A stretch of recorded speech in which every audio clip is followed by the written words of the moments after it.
안녕하세요. 성균관대학교 최재봉입니다. 오늘 제가 소개해 드릴 책은요, 바로 이 책입니다.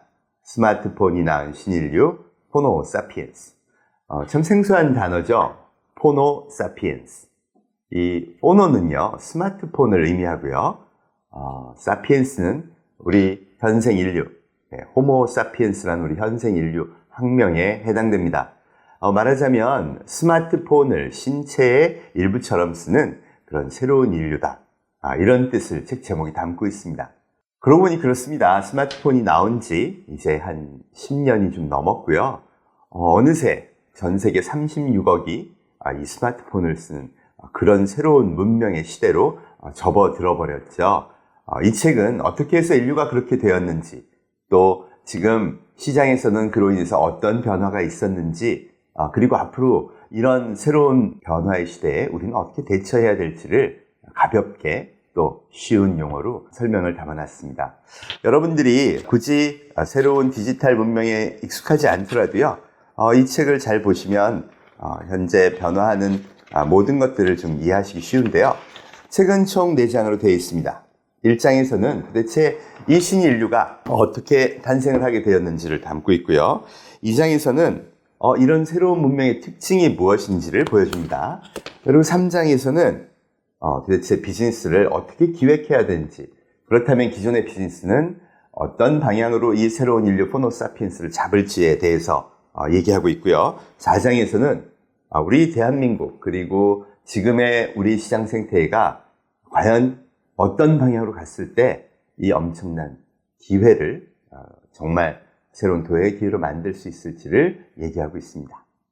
자, 그럼 도대체 무슨 얘기를 담고 있는지 간략하게 제가 말씀을 드려보도록 하겠습니다. 스마트폰을 쓰는 새로운 인류가 시장을 바꾸고 있는 건 아주 명확해 보입니다.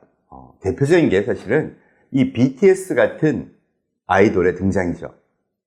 지금 현재 빅데이터를 보면 전 세계 10대들이 가장 사랑하는 아이돌은 바로 BTS가 맞습니다. 그런데 BTS는요, 기존 방송이나 기존 음악 네트워크, 음악 비즈니스의 생태계를 기반으로 큰 그런 가수가 아니고요. 놀랍게도 유튜브라는 생태계와 SNS라는 생태계를 통해 성장을 했습니다. 그래서 기존 음악계가 깜짝 놀랐죠. 아니 도대체 어떻게 이게 가능할까? 그러고 보니 그렇습니다. 우리가 어느새 지상파 TV보다 유튜브를 더 많이 보고요. 이제 케이블 TV보다 넷플릭스로 열광을 하기 시작합니다. 어느새 세상 사람들이 변해버린 것이죠. 그러는 사이 전 세계 지상파 방송국과 신문사들은요, 어려움을 겪게 됐습니다. 대한민국만 해도 10년 사이 광고 매출이 절반으로 떨어졌다고 해요. 이러니 방송에 혁명이 왔고요. 금융도 마찬가지입니다. 매일 일상에서 가는 은행, 송금 업무, 이제 무인 처리 비율이요, 90%를 넘었습니다. 상구에서 예출금을 처리하는 비율은요, 9.5%까지 떨어졌다고 하네요. 그러니 지점을 폐쇄해도 되죠. 시티은행은요, 80%의 지점을 이미 폐쇄해버리고 실적이 좋아졌다고 싱글벙글합니다. 금융에도 말하자면 혁명이 온 셈이죠. 유통도 마찬가지입니다. 미국에서는 이미 30%의 백화점이 이미 문을 닫았는데요. 그 이유가 바로 이 아마존 때문이라고 하네요. 사람들이 백화점에 가는 대신 스마트폰을 쓰기 시작하면서 이 모든 유통의 변화가 와버린 것이죠. 자, 우리가 매일 일상에서 접하는 방송, 금융, 유통, 여기다 혁명이 와버렸죠. 그런데 이 혁명의 원인에 대해서는 우리가 이야기하고 있지 않습니다. 그리고 막연하게 4차 산업혁명이 온다 그러면서 인공지능, 로봇, 사물인터넷 이런 것만 집중하고 있죠. 사실은 우리가 진짜 준비해야 될 혁명은 바로 우리 일상에 찾아온 이 혁명입니다. 저는 이 책에서 그 이야기를 하고 있습니다. 이 혁명은 정말 우리가 준비를 해야 하는 것이죠. 시장에 온 혁명, 그 원인이 무엇일까를 찾는 게 가장 첫 번째 작업일 텐데요. 저는 바로 그 원인이 이 새로운 인류의 등장 때문이라고 보기 시작했습니다. 스마트폰을 든 인류는 10년 만에 소비 행동을 완전히 바꿔버린 것이죠. 결국 그것이 기존의 시장 생태계를 파괴하고 새로운 비즈니스를 성장시키는 원인이 되었다는 겁니다. 오로지 스마트폰을 든 인류를 위해서 새로운 비즈니스 모델이 대거 등장하고요. 불과 10년 사이 새로운 인류들이 아주 엄청난 속도로 새로운 비즈니스 모델로 옮겨가면서 이 변화가 시작된 것이죠. 그러니 이들이 누군지를 잘 알아야 됩니다. 폰을 든 인류, 바로 포노 사피엔스인데요. 2015년 영국의 이코노미스트는 이 폰을 든 인류가 지구의 문명을 바꾼다라는 관점에서 특집 기사를 쓰면서 이 포노 사피엔스라는 새로운 인류에 대해서 언급을 했고 또 용어를 사용하기 시작했습니다. 포노 사피엔스, 스마트폰을 신체의 일부처럼 쓰는 인류. 이 인류는 아주 다른 행동 방식을 갖고 있습니다. 폰으로 하는 것을 가장 간편하게 생각하죠. 그리고 어려서부터 인터넷과 컴퓨터를 잘 써왔기 때문에 이걸 특별히 마치 이미 DNA에 내재된 것처럼 깊숙이 각인된 것처럼 아주 잘 쓰는 세대를 의미합니다. 사실 스마트폰을 쓰는 사람이라면 전부 포노사피엔스라고 할 수 있는데요. 그렇게 따지면 전 세계 이미 36억 인구가 포노사피엔스라고 할 수 있습니다. 그런데 레벨은 천차만별일 겁니다. 가장 기본적인 레벨은요. 스마트폰을 쓰긴 하지만 여전히 그냥 전화기로 쓰는 사람들. 가끔 검색은 하고요. 톡도 합니다. 그러나 그 이외에 특별한 앱을 사용하기 싫어하는 사람들이죠. 레벨 5, 중간 레벨쯤 되는 사람들은요. 스마트폰 앱으로 뱅킹을 하는 사람들이라고 할 수 있습니다. 이 사람들은 스마트폰 앱이 무엇인지를 정확히 이해하니까 자기 은행 업무를 그거로 볼 수 있고요. 그래서 잠재적으로 거의 모든 앱을 잘 쓸 수 있는 사람들이라고 볼 수 있습니다. 최고의 레벨 10에 해당되는 사람들은요. 바로 이 새로운 스마트폰 문명을 만들어내고 비즈니스 모델을 기획하고 개발하는 이런 사람들이 여기에 해당된다고 할 수 있죠. 이 사람들은 지난 10년간 엄청나게 많은 오로지 폰을 든 사람들만을 위한 비즈니스 모델을 만들어냈고요. 그것이 출발점이었습니다. 대표적인 게 우버인데요. 우버는 사실 스마트폰을 갖고 있는 사람만 탈 수 있는 택시를 만든 겁니다. 100년간 택시는 누구나 탈 수 있었는데요. 우버는 오로지 폰을 든 사람만을 위해서 만든 것이죠. 그리고는요. 세계 시장을 바꿔버렸어요. 참 놀라운 일입니다. 처음에 우버 등장했을 때는요. 택시 회사들이 다 웃었습니다. 100년 동안 껐떡없던 그런 택시 회사를 너희가 이길 수 있다고? 그 차이가 뭔데 그랬더니 우버가 자신 있게 이렇게 얘기합니다. 경험이 재밌어서요. 재밌어서 사람들이 찾을 거라는 겁니다.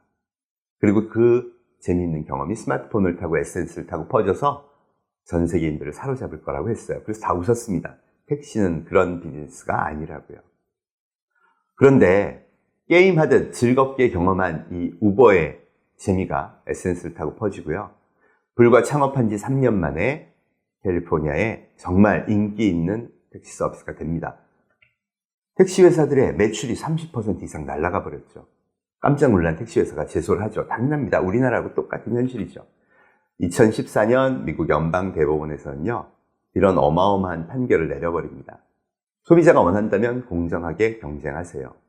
그래서 기존의 택시업체와 우버는 그때부터 경쟁을 시작하게 되죠. 결과는요. 우버의 거대한 승리로 끝나버렸습니다. 사실 우리나라에선 그런 판결을 내리기가 어렵습니다. 기존의 생태계를 깨트리는 거니까요. 저도 사실 옛날 사람이라 외국계 기업이 들어와서 영세한 택시 회사를 그렇게 하면 안 되지 이런 마음도 물론 있습니다. 미국은 왜 그랬을까요? 사실 미국이란 나라는 일관성 있는 나라입니다. 1800년대 말에 택시가 등장하면서 마차 산업의 위기가 왔고요. 그때에도 미국 전망법원은 똑같은 판결을 했습니다. 소비자가 원한다면 마차와 택시는 똑같은 경쟁을 하라고 한 것이죠. 어쩌면 이게 미국이라는 나라에 늘 있어 왔던 그런 정신일지도 모르겠습니다. 200년 동안 인류가 기존의 시스템을 부수고 새로운 시스템으로 가야 한다면 그건 미국이 가장 먼저 한다. 어쩌면 이 퍼스트 무버의 정신이요. 지난 200년간 미국을 이끌어온 힘이 아닐까 이런 생각도 듭니다. 어찌되었든 간에요. 2014년의 그 판결은요. 결국 새로운 문명의 출발점이 되어버렸습니다. 이후 300개의 전 세계 도시로 우버는 진출하기 시작했고요. 그리고 창업한 지 불과 10년 만에 우버의 가치는 이제 136조 기업이 됐습니다. 2018년 금융기관에서 상장을 앞둔 우버의 가치를 평가했는데 공식적으로 136조로 이야기를 한 것이죠. 세상에 택시 한 대도 없고요. 우리가 알기로는 영세한 중소기업 적합업종인 우버, 택시가 136조 기업으로 커가다니요. 정말 놀라운 일입니다. 그 이면은 바로 이겁니다. 우버를 타본 사람들이 더 이상 택시를 찾지 않아서 일어난 현상이죠. 어느 누구도 강요하지 않았습니다. 그런데 이 우버를 타본 호모 사피엔스들은 더 이상 택시보다는 우버를 선택한 것입니다. 이건 이제 도처에서 일어나고 있습니다. 은행을 가는 대신 스마트폰 뱅킹을 선택했고요. 백화점을 가는 대신 아마존이나 또 쿠팡을 선택하고 폰을 이용해서 다양한 비즈니스 모델들을 인류는 선택하기 시작했습니다. 그리고 지난 10년 사이 그 새로운 시장, 기존에 30년 동안 견고하던 시장의 30%가 이 새로운 문명에 의해서 파괴되었고요. 그래서 기존 시장에서는 이 혁명을 위기라고 계속 얘기합니다. 반면 생각해 보십시오. 불과 10년 사이 30%의 거대한 지구 시장을 먹은 기업들이 있다고 말이죠. 여러분, 이들한테는 엄청난 기회가 열린 겁니다. 호모 사피엔스 시대의 신문명은요, 100년 만에 열린 엄청난 기회의 문이라고 할 수 있습니다. 특히 새로운 인류들한테는 말이죠. 그래서 이 혁명은 두 개의 얼굴을 가지고 있습니다. 위기냐, 기회냐. 미래는 어떻게 전개될까요? 지금까지의 데이터를 보면요, 이 호모 사피엔스 문명의 확산은 절대 막을 수가 없습니다. 2022년이면 전 세계 인구의 80%가 스마트폰을 쓸 것으로 예상하고 있고요. 효율적인 측면이라든가 편의성이라든가 이런 관점에서 본다면 기존의 시스템을 더욱 가파른 속도로 교체할 것이 분명해 보입니다. 결국 미래는 정해져 있습니다. 기성세대가 좋아하든 싫어하든 말이죠. 앞으로는 디지털 문명은 더욱 확산될 것이 분명하다는 것이죠. 남은 것은 이제 우리의 선택입니다. 이걸 위기로 생각해서 계속 끝없는 규제로 막아낼 것이냐, 아니면 우리가 이걸 새로운 도전의 기회로 삼아서 전 세계를 무대로 진전해 나갈 것이냐, 이 선택이 남은 것이죠. 지난 10년간의 대한민국 문명을 돌이켜보면요, 끊임없이 이 스마트폰에 기반한 디지털 문명을 비판해 왔습니다. 기성세대한테는 당연한 일이죠. 사실 낯섭니다. 스마트폰으로 뭘 해라 이럴수록 복잡하고 까다롭고 어려워 보입니다. 아니, 30년을 우리가 열심히 일해서 이렇게 멋진 세상을 만들어 놨는데 이제 그거 하나 제대로 못한다고요? 우리를 뒷방 늙은이, 무슨 꼰대 이런 식으로 취급하다뇨.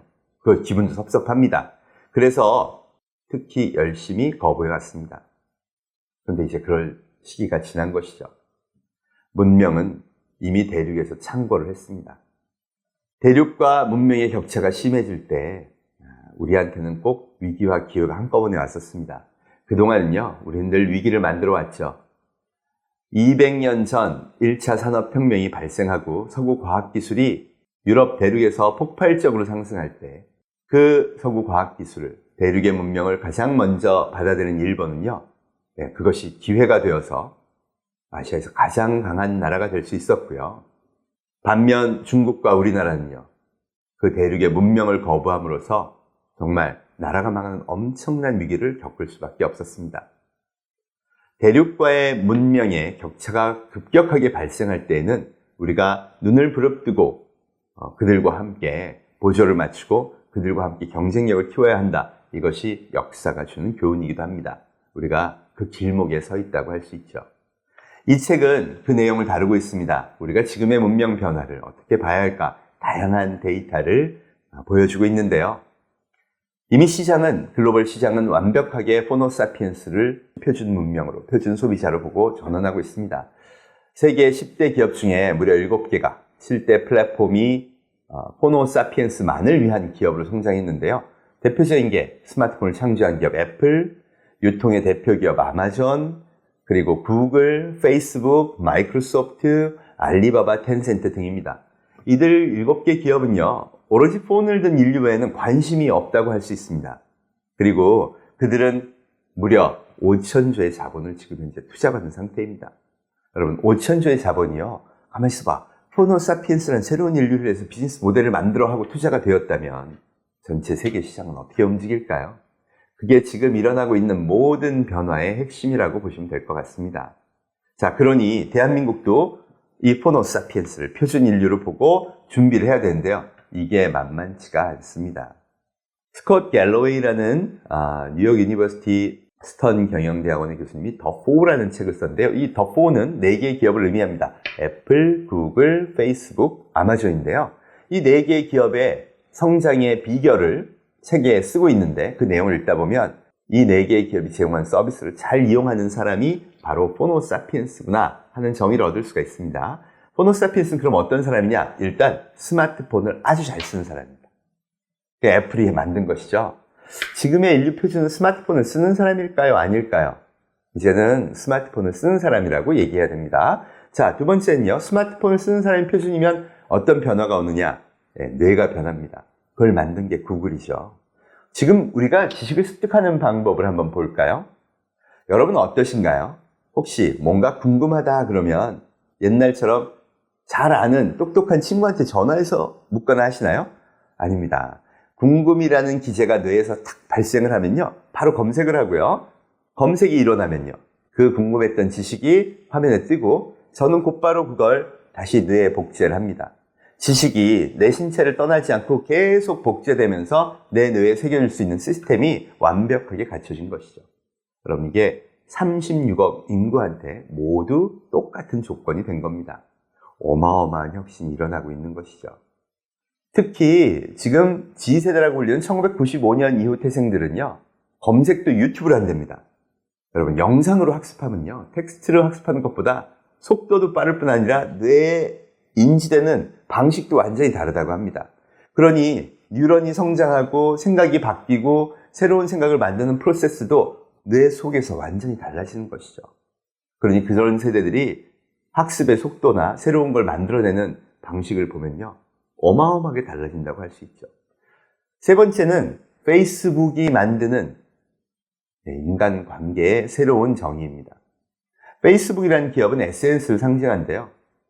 인스타그램, 트위터, 우리로 치면 카카오톡 이런 다양한 SNS, 인간을 만나게 해주는 소셜 네트워크 서비스들이 새로운 인간관계를 정의한다는 겁니다. 어른들은 주로 그런 얘기를 많이 하죠. SNS는 인생의 낭비다.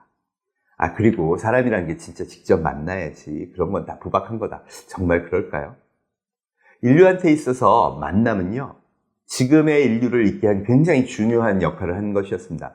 협력이 없었다면 인류가 이렇게 번성할 수 없었겠죠. 그래서 네트워크를 하고 인간을 만나고 하는 건 굉장히 중요한데 만남은 어떤 도구가 되었든지 간에 그 자체로 중요합니다.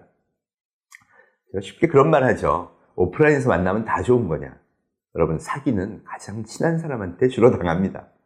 인간을 만나면 쓴맛 단맛을 다 보고요. 그걸로 인해서 관계도 정의하고 거기서 많은 것을 배우게 되는데 온라인이라는 어마어마한 바다가 펼쳐지면요. 거기서 얻게 되는 건 얼마나 더 많을까요?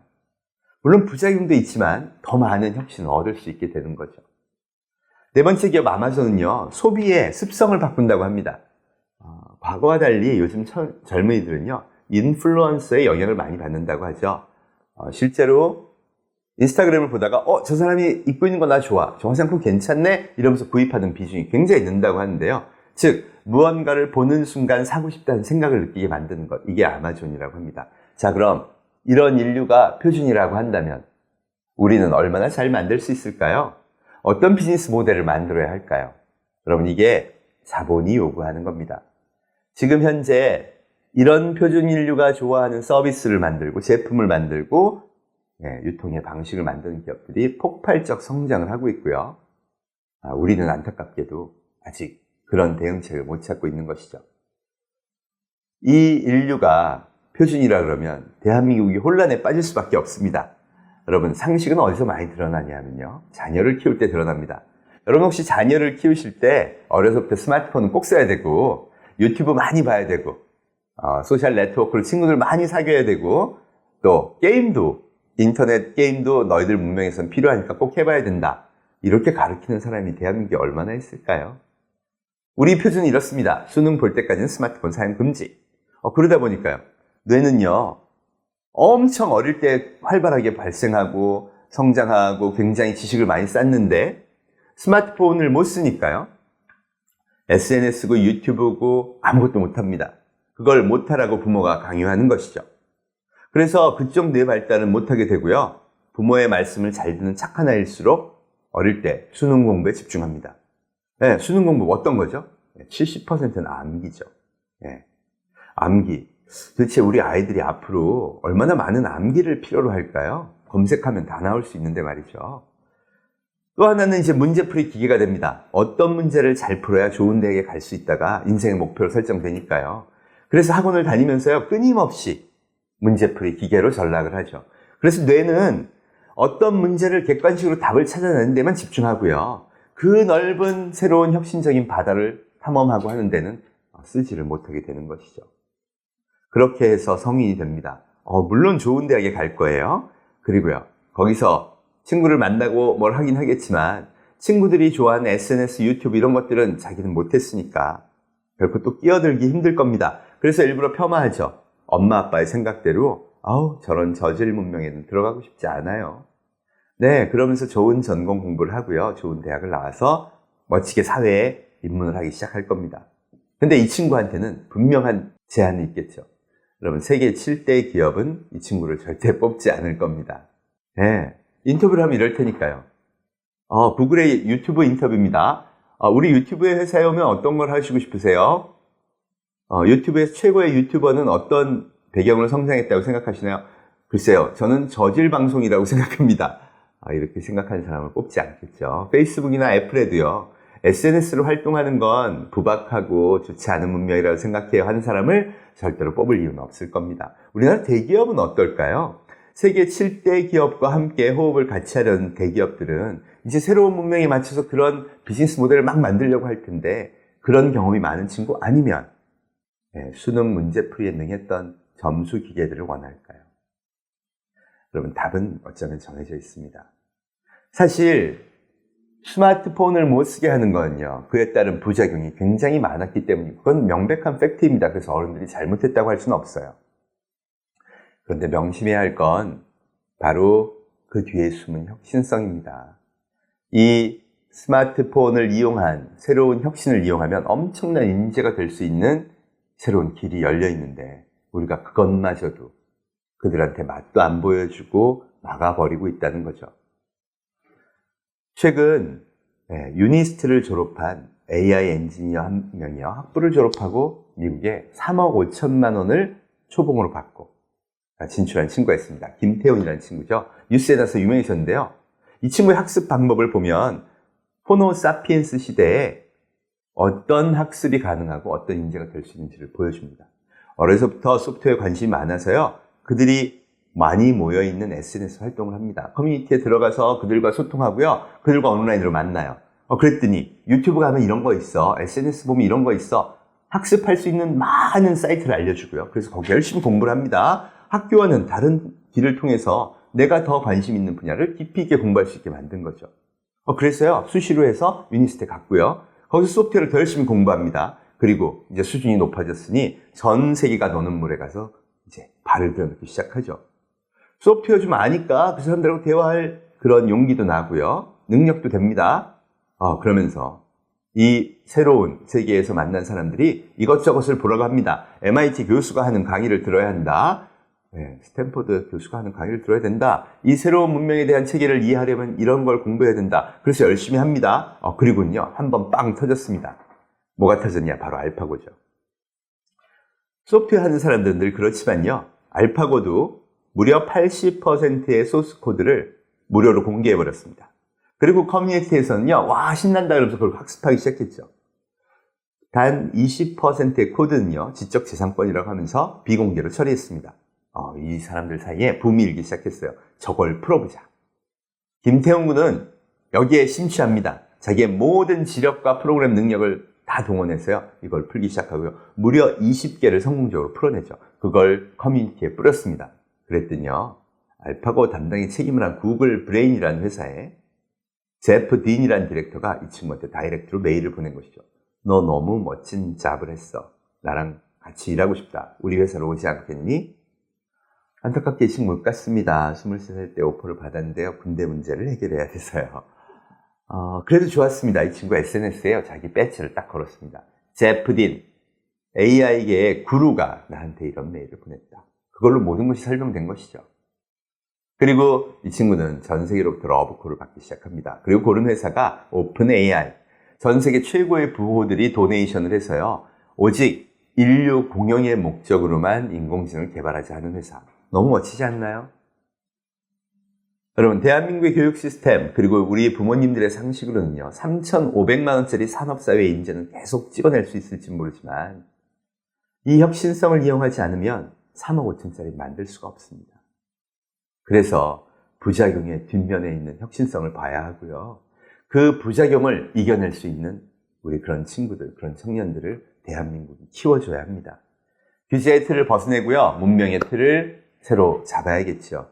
어른들이 시작해야 될 일이라고 저는 생각을 합니다. 우리 청년들이 과연 잘할 수 있을까요? 네, 대한민국의 컨텐츠의 파워를 보면요. 저는 너무 잘할 것 같습니다.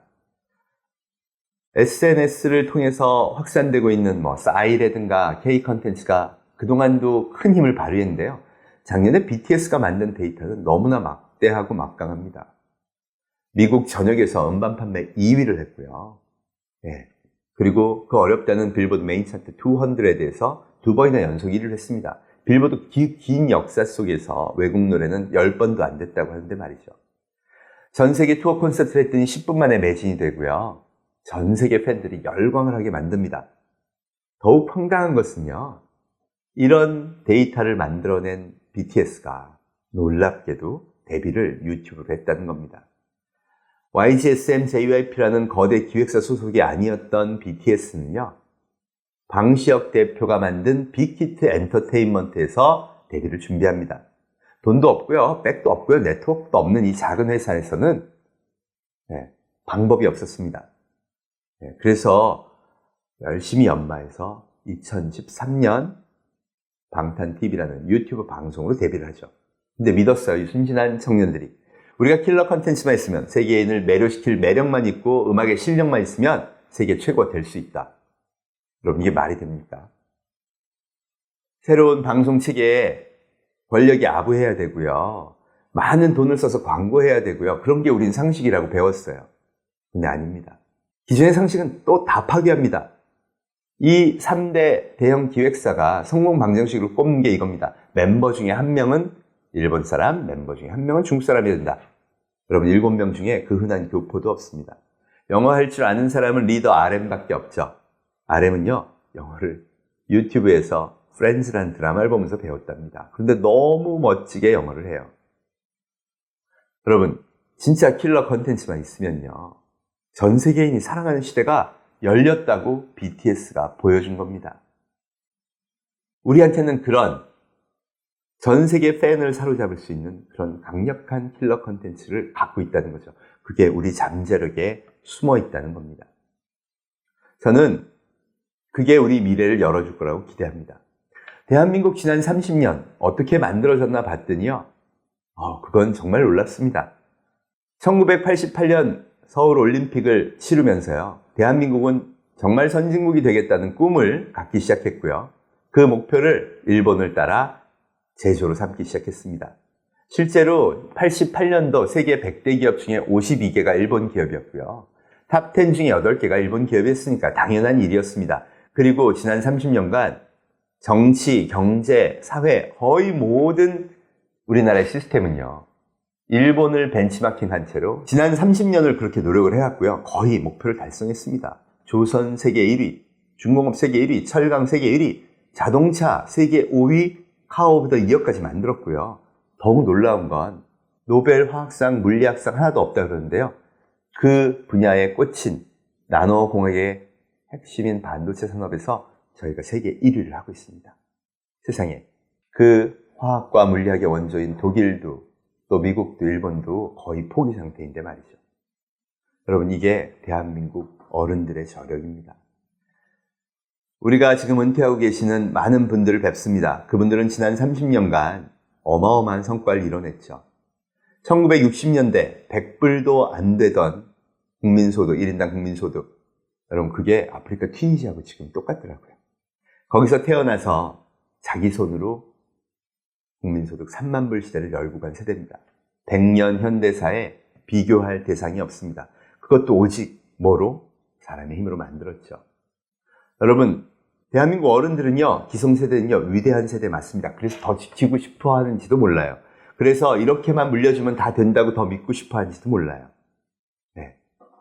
그래서 더 지키려고 하는 게 강한지도 모르는데요. 어쨌든 팩트는 이겁니다. 제조업에 있어서 우리는요, 세계 최강의 디테일을 갖게 되었습니다. 그런데 이제 문명의 기준이 바뀌었대요.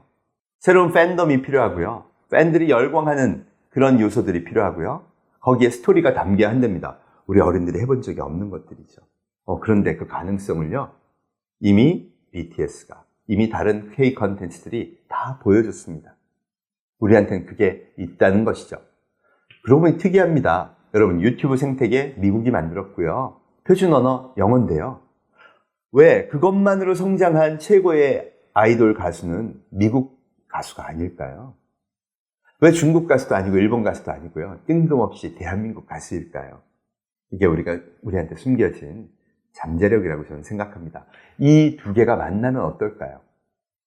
저는 그게 대한민국 미래 30년을 결정한다고 생각합니다. 그리고 그 내용을 여기 담았습니다. 전 세계의 사람들을 사로잡을 수 있는 팬덤의 스토리, 그리고 그 사람들을 사로잡을 수 있는 높은 기술력, 폴더블 폰에 롤러블 TV에 새로운 전기 자동차에 그 엄청난 IT 기반의 편의시설들을 다 묶어서 진짜 세계 사람들을 열광하게 할 수 있다면 제조도 그렇고 컨텐츠도 그렇고 새로운 영역에서 엄청난 혁신적인 신산업이 마구 솟아나지 않을까요? 저는 그렇게 믿습니다. 그러려면 어떻게 할까요? 결론은 어른들이 눈높이를 낮춰주자는 겁니다. 호모 사피엔스 시대 새로운 문명을 우리 어른들이, 주인인 어른들이 자꾸 받아들여주고요.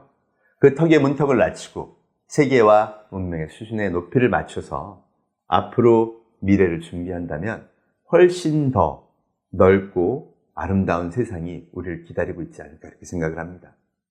호모 사피엔스의 시대가 온 건 분명하고요. 앞으로 더 빠르게 확산될 겁니다.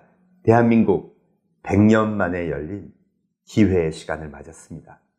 우리가 잘한다면요, 앞으로 대한민국 30년은 정말 더 멋져지지 않을까 이렇게 한번 기대해 봅니다. 여러분, 이 책 많이 읽어주시고요. 여러분들도 새로운 기회를 잡으시길 바라겠습니다. 감사합니다.